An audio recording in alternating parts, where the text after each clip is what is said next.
Hello, Bacho. Let's read the given question. The question says, which of the following statement is are true? First statement given is steam causes more severe burns than boiling water. Second statement given is specific heat capacity of water is maximum. So option A, 1 only. Option B, 2 only. Option C given a 1 and 2. Option D, none of this. So let's discuss about the steam and boiling water first. So as a key concept, हमें पता होना चाहिए about latent heat. Latent heat क्या होता है? ठीक है, latent heat. अब इसमें वेरियस टाइप्स हैं. लेटेंट हीट ऑफ फ्यूजन है, लेटेंट हीट ऑफ वेपराइजेशन है. सो लेटेंट हीट ऑफ वेपराइजेशन की जब मैं बात करता हूँ, लेटेंट हीट ऑफ वेपराइजेशन, तो इसका क्या मतलब है? इसका मतलब ये है कि it is the heat that is given to, or we can say that the heat required to convert the or to change the phase from liquid to gas. ठीक है ना? सो जितनी हीट इस मीन्स रिक्वायर्ड होती है to change the phase from liquid to gas, उसे हम कहते हैं latent heat of vaporisation. So ये लेटेंट का मतलब ही होता है कि हिडन. तो ये हिडन हीट है. ठीक है. सो अगर हम बात करें कि कोई, first of all let suppose करते हैं, we need to first understand this कि latent heat of vaporization क्या है? It is the heat required to convert the or change the phase from liquid to gas. ठीक है.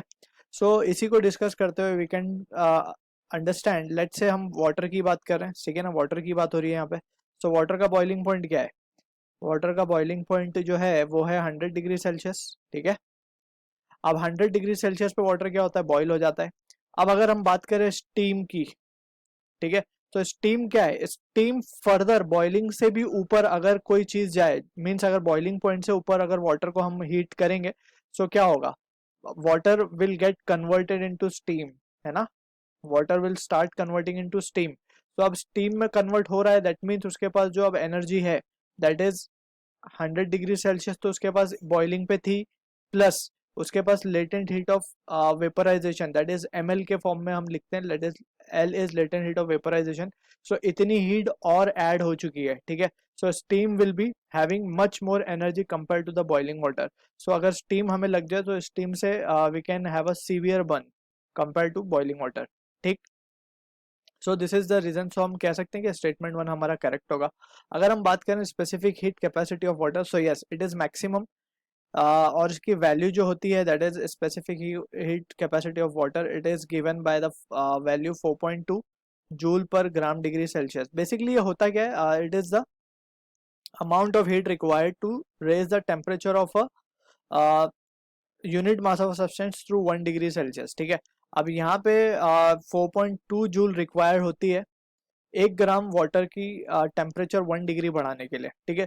And it is a huge amount of heat that is 4.2 joule. ठीक.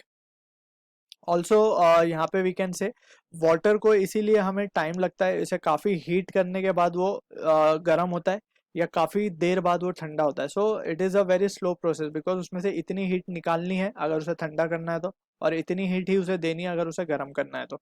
सो we can say option 1 and 2 both are correct or both are true, we can say. So option C is the answer to the question. I hope you understood the solution. All the best.